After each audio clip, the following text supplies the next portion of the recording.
Hola, ¿qué tal? Buenos días, buenas tardes, buenas noches. Bienvenidos a este quinto video del curso de modo indicativo y este video corresponde a los tiempos continuos. Yo sé que suena repetitivo, pero te hago la misma recomendación de siempre. Analiza y estudia los otros videos antes de entrar en este tema porque vale la pena. Este tema va totalmente seriado ya con el resto del curso. Te adelanto que si le entendiste a los tiempos simples, los tiempos continuos y todos los tiempos de aquí en adelante se te van a hacer miel sobre hojuelas, te lo juro. ¿Por qué? Porque no sé si recordarás, pero en el video de tiempos simples yo te mencionaba que irónicamente los tiempos simples son los menos simples de todos los tiempos, ¿sí? Los tiempos continuos son tan sencillos que te va a dar algo de risa. Para eso, bueno, una vez más nos vamos primero a ver qué estamos haciendo. Como dijimos en el tema, en el video anterior, todos los tiempos, en todos los modos, de todas las formas, todo va a obedecer a la fórmula general. Todo va a estar establecido por eso. Es decir, si en los tiempos simples nosotros organizábamos sujeto, auxiliar y verbo, sujeto, auxiliar, negación y verbo, o auxiliar, sujeto y verbo de acuerdo al modo, en los tiempos continuos vamos a hacer exactamente lo mismo, mayormente cambiando los auxiliares que utilizamos y las formas verbales que también utilizamos, lo cual a estas alturas me imagino que ya puedes manejar con más soltura, que ya cuando te pregunto por un gerundio ya no te es tan ajeno, cuando te pregunto, oye, ¿cuál será la terminación de en participio de tal verbo? Ya no sientes que te hablo en chino y cosas así, ¿no? Es decir, si tú manejas a la perfección los tres primeros videos y tienes nociones de cómo formar tiempos simples, los tiempos continuos siguen exactamente el mismo esquema. Entonces, bueno, pues vamos a ver primero qué nos expresan los tiempos continuos y cómo vamos a entenderlos. Cuando hablábamos de tiempos simples, hablábamos de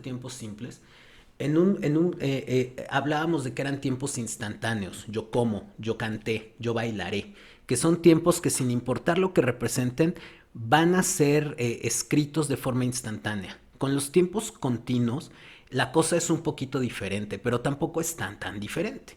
Es decir, ¿qué van a ser los tiempos continuos? Los tiempos continuos nos van a expresar una duración, un lapso de tiempo, un periodo de tiempo el cual, aquí como el mismo esquema lo indica, va a contemplar un inicio, una duración y un fin, ¿sí? Para la formación de los tiempos continuos vamos a utilizar los gerundios. Supongo que a estas alturas ya eres un poco más familiar con ellos. ¿Qué son los gerundios? Son verbos que nos representan que algo se está realizando. En esta oración que acabo de decir, el verbo realizando está en su forma gerundio, ¿sí? Tenemos que recordar que los verbos en gerundio, ¿sí?, en español tienden a tener las terminaciones ando o endo o yendo, cualquiera de esas dos. Endo o ando, cualquiera de las dos, ¿sí?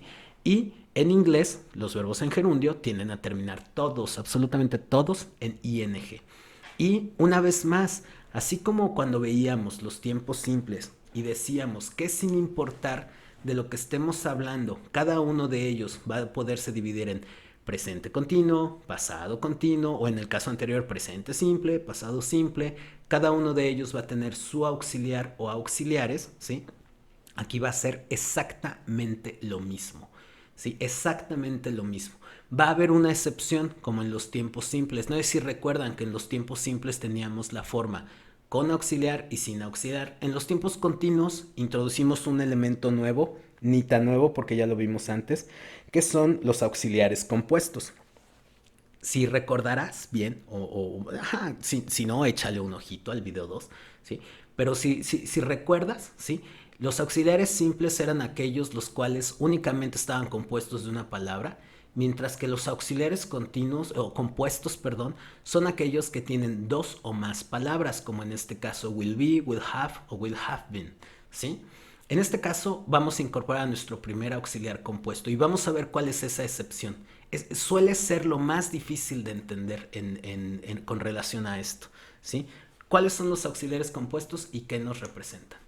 Los auxiliares compuestos son aquellos que tienen dos o más palabras, como ya dijimos, y van a tener la particularidad de que cuando se trate de una negación o de una interrogación, el auxiliar básicamente lo que va a hacer es que se va a partir. ¿sí? Se va a partir y va a colocar, en el caso de la negación, la palabra not en medio de dicho auxiliar, cuando este tiene dos palabras. Si este auxiliar tiene tres o más, la palabra que se coloca en medio, o mejor dicho, no se colocará en medio, sino que siempre se va a colocar a la derecha de la primera palabra del auxiliar. Es decir, en este caso cuento la primera palabra del auxiliar y junto, cuando se trate de una negación, pongo el not, o cuento la primera palabra del auxiliar y junto pongo el pronombre personal que esté usando en el caso de que se trate de una interrogación. Si se fijan, aquí lo tenemos marcado en rojo como el auxiliar compuesto para el futuro continuo will be se parte y colocamos ya sea la negación o el pronombre siempre después de la primera palabra del auxiliar o a la derecha, ¿sí? Esta regla la marcamos con un asterisco en nuestra tabla de tiempos, es decir, aquí. Aquí vamos a tener que en auxiliares compuestos esto se coloca siempre, en este caso el sujeto o en este otro la negación, siempre se va a colocar a la derecha o después de la primera palabra del auxiliar. Esto es muy importante, muy, muy importante, ¿sí? Otra particularidad, esto ya no es una excepción, sino esto es algo común en todos los tiempos, pero aquí quisiera hablar un poquito más sobre él, además porque entender este concepto en tiempos continuos te va a facilitar mucho más el trabajo con tiempos perfectos simples y con tiempos perfectos continuos. ¿Qué es esto? Si se fijan, en el video anterior teníamos, o estoy seguro que tuviste muchos problemas con las 4 traducciones del pasado de cada verbo. Yo bebí, yo bebía, yo bebiera, yo bebiese, yo comí, yo comía, yo comiera, yo comiese, yo canté, yo cantaba, yo cantara, yo cantase, etc. Esas traducciones pueden ser muy problemáticas. La mayoría de mis alumnos tienen problemas con eso. Aquí hay buenas y malas noticias. Las malas noticias es que también va a haber 4 traducciones para el pasado. Las buenas noticias es que sin importar del tiempo del que estés hablando, sin importar cuántas veces tengas que utilizar ya sea el presente continuo, el pasado continuo o el futuro continuo, las 4 traducciones que vas a usar en este caso para el pasado continuo van a ser únicamente las del verbo estar y por eso te las pongo aquí. ¿Cómo lo vamos a hacer? Por ejemplo, aquí tenemos you are eating, tú estás comiendo, ¿sí? Y para el pasado, para el presente tenemos una sola traducción, el verbo estar, tú estás. Pero ¿cómo sería esta oración en pasado continuo? You were eating. Aquí tendríamos 4 posibles traducciones. Tú estabas, tú estuviste, tú estuvieras o tú estuvieses comiendo, ¿sí? Sin importar de qué verbo estemos hablando, es muy importante familiarizarse con esas 4 traducciones del pasado, siempre, ¿sí? El futuro es exactamente lo mismo sin traducciones, es muy muy sencillo, muy parecido al presente. Una vez más tenemos sujeto, auxiliar y verbo y tenemos un you will be eating. En este caso no aplica la excepción, tenemos que recordar que la excepción de los auxiliares compuestos es únicamente en modo negativo y únicamente también en modo interrogativo. Si se fijan aquí tenemos el auxiliar en morado, ¿sí? Partido y la negación en medio. Y aquí tenemos una vez más el auxiliar en morado, partido y el pronombre personal en medio. A grandes rasgos eso es todo con los tiempos continuos. Detalles a recordar aquí. Primero, ¿qué nos expresan? Un periodo de tiempo, el cual tiene un inicio, un fin y lo más importante, una duración. ¿Qué nos expresan? ¿Sí? ¿O qué excepciones tienen? Disculpen. La única excepción, los auxiliares compuestos, la introducción de los auxiliares compuestos, ¿sí? Y cómo van a comportarse estos dentro de la oración. Y tercera particularidad que estoy seguro que a estas alturas se te empieza a hacer más común, las traducciones del pasado, las 4 traducciones del pasado, las cuales en este caso son un poco más sencillas porque no tienes que estarlas aprendiendo con todos y cada uno de los verbos que tú intentes conjugar. Si esto lo tenemos relativamente claro, podemos trabajar con tiempos continuos. No es nada difícil. Vamos un poquito a la práctica a ver qué nos dice. A ver, preguntas de teoría. ¿Cuál es el auxiliar del futuro continuo? ¿Sí? ¿Cuál es el tipo de auxiliar del futuro continuo? ¿O qué tipo de auxiliar es el futuro continuo? Mejor dicho, aquí lo tenemos en nuestra tabla de tiempos. y podemos decir sin temor a equivocarnos que el tipo de auxiliar es un auxiliar compuesto, ya que está compuesto, ahora sí valga la redundancia, por dos o más palabras. Por lo tanto, aquí la respuesta correcta es esta, ¿sí? ¿Qué auxiliar le corresponde a las terceras personas del singular en el presente continuo? Terceras personas del singular en el presente continuo. Tendríamos que ir a la tabla de tiempos, que está acá, y tenemos el presente continuo, y tenemos tres auxiliares. Para la primera del singular, esta es la respuesta, para las terceras del singular y para todas las demás. Por lo tanto, la respuesta correcta aquí es esta, is. Siguiente pregunta, ¿qué auxiliar le corresponde a we, you y they en el presente continuo? Esta es fácil porque va ligada, muy ligada con la anterior. Y aquí lo tenemos, primera, terceras personas del singular y todas las demás. Por lo tanto, la respuesta correcta aquí es are. ¿Qué dictaminan los tiempos continuos? Y aquí la respuesta está expresada de otra forma. Yo lo dije, periodos de tiempo. Aquí tenemos lo mismo, acciones en desarrollo. Yo estoy comiendo, yo estaba cantando, yo estaré bailando. Estas tres expresiones tienen en común que nos expresan, disculpen otra vez la redundancia, acciones en desarrollo. Por lo tanto, la respuesta correcta sería esta. ¿Qué indican los tiempos continuos? Lo mismo, si se fijan, son dos formas distintas de decir algo, continuidad o duración, ¿sí? Aquí algo que quiero remarcar y que puedes aprovechar para que se te vayan quedando las ideas es que si te fijas, las otras dos opciones de las respuestas son totalmente ilógicas. Entonces, si en alguna pregunta tú tienes duda en qué poner o qué no poner, fíjate, busca falsos negativos y eso te puede ayudar a que una idea correcta se te quede en la cabeza. Vamos a los ejercicios de práctica. Es importante decir que aquí no existe absolutamente ningún tipo de excepción, ningún tipo de nada. Todos los verbos, todas las expresiones, todo lleva sujeto, auxiliar, verbo y en su caso negación. Vamos a ver la primera. Se trata de un pasado continuo en modo interrogativo con la segunda del singular y el verbo fumar.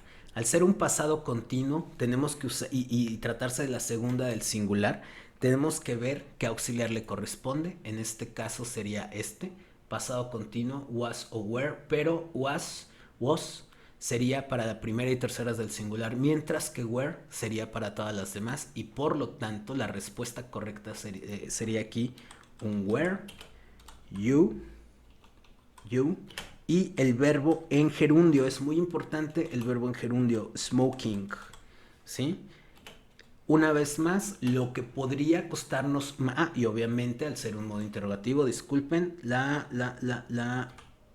el signo de interrogación, ¿sí? Lo que más nos podría costar trabajo aquí es una vez más las cuatro traducciones. Y en este caso quiero remitirme aquí a mi esquema de tiempos continuos, el cual me dice que las cuatro traducciones en este caso podrían ser estabas, estuviste, estuvieras o estuvieses, ¿sí? Vamos a poner estabas, estuviste, estuvieras o estuvieses. Aquí podemos poner el pronombre personal tú, ¿sí? Porque, pero sí es del singular, ¿sí? Y el verbo una vez más en gerundio, fumando, ¿sí? Estabas, estuviste, cualquiera, yo pongo las cuatro traducciones porque es muy importante familiarizarse con las cuatro. Como dije en el video anterior, tú sabrás cuál utilizar de acuerdo al contexto en el que estés trabajando. ¿Sí? Vamos a la segunda pregunta, el futuro continuo. Una vez más tenemos un modo interrogativo. Aquí vamos a tener una de las excepciones porque si te fijas, el futuro continuo utiliza un auxiliar compuesto, el cual es este. Por lo tanto, al tener la tercera persona del singular femenino, tendríamos algo así como will, she, be y el verbo arguing, discutir, ¿sí? En gerundio, lo cual sería algo así, ¿sí? La traducción de este es mucho más sencilla, obviamente el signo de interrogación, disculpen, que me falta siempre, ¿sí? La traducción de esto es mucho más sencilla y podría ser esta, estará, estará ella discutiendo, Si se fijan, lo que podría costarnos más trabajo aquí es el comportamiento del auxiliar partido. Pero si se fijan, tampoco es nada del otro mundo, es cosa nada más de agarrarle la onda, ¿sí? Y una vez más, la traducción en este caso es muy sencilla y podemos pasar al siguiente. Una vez más, aquí tenemos un futuro continuo, por lo tanto vamos a tener exactamente el mismo auxiliar, únicamente que ahora en modo negativo. También va a aplicar la excepción y vamos a ver cómo funciona. Segunda del singular, tú, ¿sí? Will, en este caso el auxiliar se parte después del will, se mete la negación y se pone el verbo en gerundio, perdón.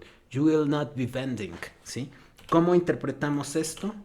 Tú, porque es segunda del singular, tú no estarás, porque estamos hablando de un futuro, doblando, ¿sí? En todo momento, si se fijan, si te fijas, estamos siguiendo las reglas generales, la regla particular que tenemos aquí, ¿sí? Esta de acá. Y en todo momento lo único que estamos haciendo es variaciones en las formas verbales y en los auxiliares y quizá, como en este caso, en el comportamiento de los mismos, ¿sí? No va más allá de eso. Vamos a la siguiente. Tenemos otro futuro continuo en modo negativo, por lo tanto tendremos una estructura parecida a esto. Pero con el mismo verbo, y qué casualidad, esto es poco común, con la segunda del plural. Fíjense, aquí va a pasar algo bien, bien gracioso. La forma en inglés es exactamente la misma porque el pronombre es exactamente el mismo. Aquí lo tenemos para singular como para plural. Tenemos you y you. En lo que decimos que el contexto nos va a dar la diferencia en este caso, nosotros podemos directamente copiar y pegar la oración, ¿sí? En inglés únicamente, ¿sí? ¿Por qué? Porque en español va a haber una variación. ¿Cuál es esa variación? La pronunciación, la traducción del verbo, del sujeto como tal. En este caso, en lugar de tener un tú no estarás doblando, tendríamos un ustedes no estarán doblando. Si se fijan, la estructura es la misma, las excepciones son las mismas. En este caso, por el pronombre del que se trata, es exactamente el mismo, ojo, pero la traducción aquí ya cambia, no bastante, pero es únicamente la referencia al pronombre, pues del que estamos hablando. Así va a ser todo el curso. Todo el curso es única, de hecho así está siendo todo el curso. Es únicamente sustituir elementos en una fórmula y de esta forma comenzar a formar oraciones. Vamos a la última. En este caso tenemos un presente continuo de modo afirmativo con la tercera del singular femenino y el verbo discutir. En este caso, al tratarse de la tercera persona del singular femenino, tendremos el pronombre she. Al tratarse de un presente continuo, tendríamos que ver los auxiliares para presente continuo, el cual, si no me equivoco, es is. Aquí lo tendríamos porque se trata de la tercera del singular, ¿sí? Tenemos un she is y el verbo una vez más en gerundio. Y esto lo podemos traducir como ella está discutiendo. Y bueno, vamos a darle en corregir. Una vez más, tienes que buscar que en tus preguntas de teoría todas tus respuestas sean correctas. Esto va a ser el perfecto monitor para ti mismo, para que tú puedas ver si realmente estás asimilando los conceptos. Y en tus ejercicios de práctica tienes que buscar que tus respuestas se parezcan lo más que puedas a lo que te está dando la plataforma. Si se fijan aquí, incluso la plataforma hace algo que yo no hago, que es que pone el signo de apertura, lo cual es totalmente correcto. Pero si se fijan, la estructura de nuestras preguntas, la estructura de nuestras oraciones es exactamente igual. Y eso es lo que estamos buscando, ¿sí? Tener la capacidad, tener la forma de poder estructurar las oraciones sin pensar, de forma automática, ¿sí? De forma totalmente, que no tengamos que estar parándonos a pensar cuál es el auxiliar de esto, cuál es el auxiliar de aquello, cuál es la forma verbal que corresponde. Si primero lo escribes con toda seguridad y rapidez, lo vas a poder pensar con toda seguridad y rapidez y lo más importante, cuando sea el caso, lo vas a poder decir o hablar con toda seguridad y rapidez. Por lo tanto, no dejes de estudiar, el mismo consejo de siempre, no dejes de estudiar, no lo dejes si te cuesta trabajo, mantente firme, mantente constante y muchísimas gracias una vez más por llegar al final de este video y nos vemos en el que sigue. Que tengas buen día, hasta luego.